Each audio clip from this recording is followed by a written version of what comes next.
தங்கமயில் சரவணனை meet பண்றாங்க. சரவணன் அஞ்சலியோட மெசேஜ்ல chat பண்ணிட்டு இருக்காங்க. தங்கமயில் சரவணனை பார்த்து, அஞ்சலியை கல்யாணம் பண்ணிக்க அவ்வளவு அவசரமா உங்களுக்கு? விவாகரத்து நோட்டீஸ்ல இன்னும் கையெழுத்து ஈரங்கூட காயல, அதுக்குள்ள அவ கூட மெசேஜ்ல சிரிச்சு பேசிட்டு இருக்கீங்க. சரவணன் போனை ஆஃப் பண்ணிட்டு, ஆமா மயில், அவசரம்தான். ஏன்னா உன் கூட வாழ்ந்த ஒவ்வொரு நாளும் எனக்கு நரகமா இருந்துச்சு.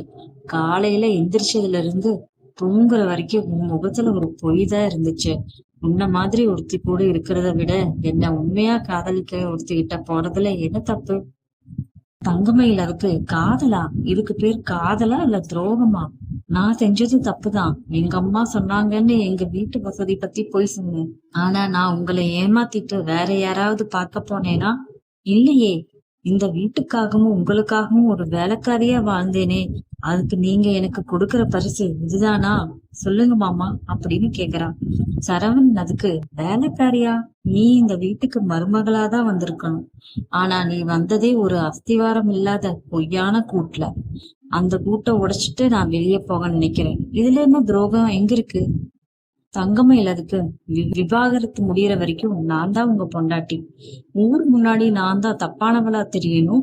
நீங்க மட்டும் ரொம்ப நல்லவர் மாதிரி அஞ்சலி கூட வாழணும்னு பிளான் பண்றீங்களா? நீங்க பண்றது அப்பட்டமான துரோகம் அப்படின்னு தங்கமயில் சொல்றாங்க. அதுக்கு சரவணன், நீ எப்படி சொன்னா எனக்கு என்ன? இந்த ஊருக்காகவோ உனக்காகவோ என் வாழ்க்கையை நான் இனிமே பலி கொடுக்க முடியாது. கோர்ட்ல ஜட்ஜி முன்னாடி நிக்கிற அன்னைக்கு உனக்கும் எனக்கும் எந்த சம்மந்தமும் இருக்காது. அது வரைக்கும் அமைதியா இரு. இனிமே என் வழியில வராத அப்படின்னு கத்துறான். தங்கமயில் அதுக்கு, வரமாட்டேங்க, வரமாட்டேன். ஆனா ஞாபகம் வச்சுக்கோங்க, ஒரு பொண்ணோட கண்ணீர் சும்மா விடாது.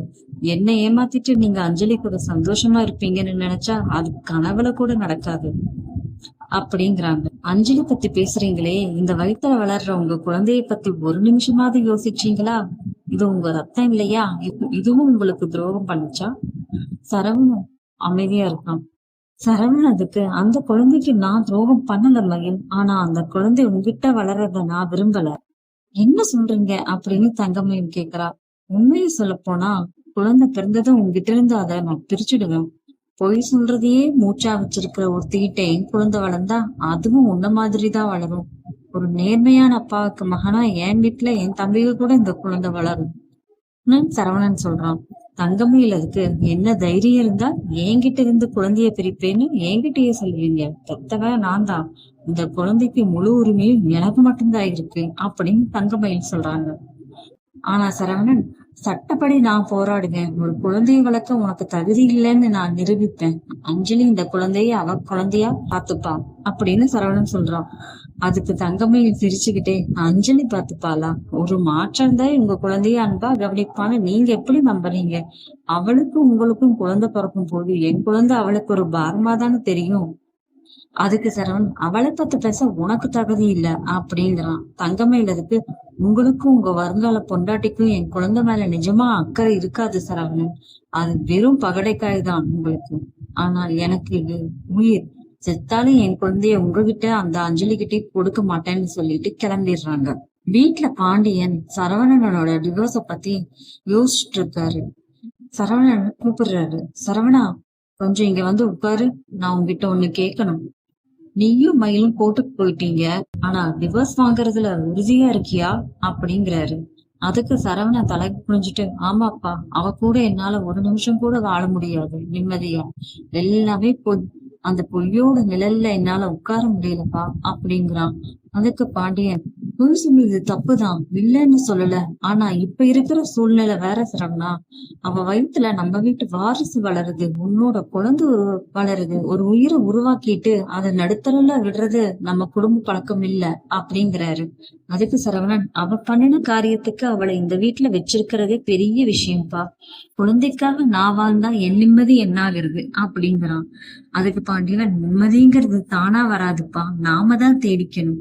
மயில் இப்ப ரொம்ப பலவீனமான ஒரு கட்டத்துல இருக்கா.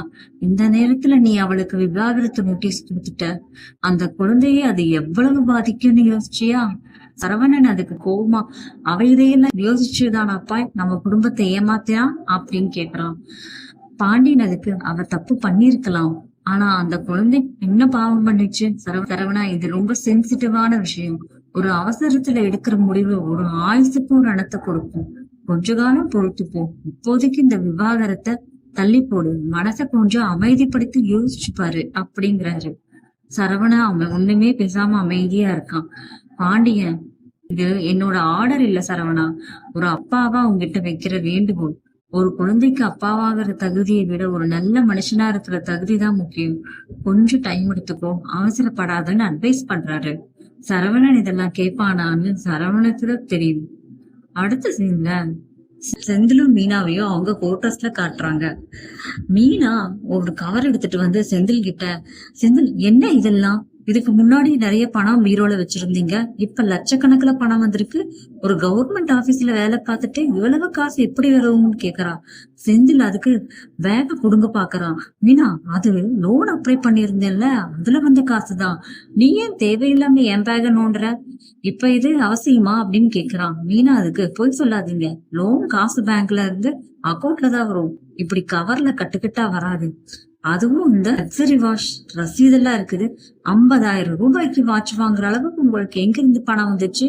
நீங்க லஞ்சம் வாங்குறீங்களா அப்படின்னு கேக்குறா. செந்தில் அதுக்கு, சும்மா சத்தம் போடாத மீனா, குவார்டர்ஸ்ல பக்கத்துல இருக்கிறவங்களுக்கு கேட்க போகுது. இதெல்லாம் நம்ம எதிர்காலத்துக்காக தான் பண்றேன். நம்ம ஒரு கார் வாங்கணும், வீடு வாங்கணும், வசதியா வாழணும்னு நினைச்சது ஒரு தப்பா அப்படின்னு கேக்குறான். அதுக்கு மீனா, பாண்டியன் கடைப்பிள்ளையா வளர்ந்துட்டு நேர்மையா இருக்கணும்னு கத்துக்கிட்டு இப்படி ஒரு காரியத்தை பண்ண எப்படிங்க உங்களுக்கு மனசு வந்தது? மாமாக்கு மட்டும் இது தெரிஞ்சா அவர் உசிரியே விட்டுருவாருங்க செந்தில் அப்படிங்கிறா. அதுக்கு செந்தில், அப்பாவுக்கு எப்படி தெரியும்? நாம இங்க தனியா தானே இருக்கோம். அங்க இருந்தாதான் ஒவ்வொரு பைசாக்கும் கணக்கு சொல்லணும்.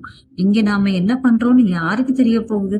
மத்தவங்க எல்லாம் கவர்மெண்ட் வேலையில சம்பாதிக்கிறத விட நான் என்ன அதிகமாவா சம்பாதிக்கிறேன்? அதனால நான் ஏன் முட்டாளா இருக்கணும்? நீனா சொல்லு அப்படிங்கிறான். இது முட்டாள்தானா இல்ல செந்தில், இது துரோகம். நீங்க லஞ்சம் வாங்குறது தெரிஞ்சா உங்க வேலை போயிடும், ஜெயிலுக்கு தான் போக வேண்டி வரும். அப்ப இந்த வசதி எல்லாம் என்ன ஆகும் அப்படிங்கிறான்.